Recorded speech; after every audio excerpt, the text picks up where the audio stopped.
kwana ina gajiya. Ina kwana ina gajiya, yabo ina far'aniya.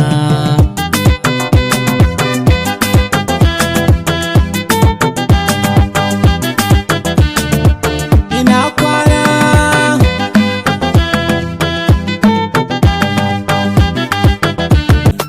abar ƙauna, jin daɗin zama sai da ke muradina.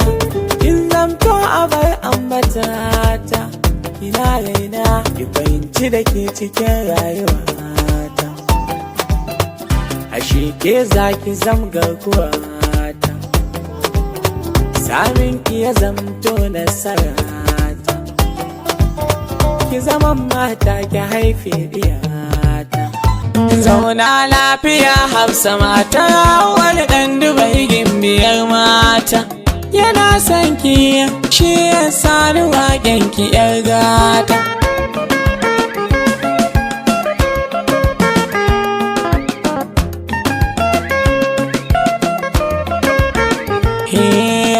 Yau waƙar ki na ɗauko, uwar gida Hafsa tilas in kira ki da suna giwa. Kin riƙe gida ga tsafta, ba kya barinsa da sanwa. Mai ciwon ciki in ya kama shi tilas ya nemo kanwa.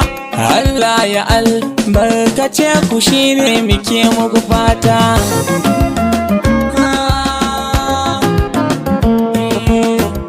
Awwal ɗan Dubai matar ka Hafsa.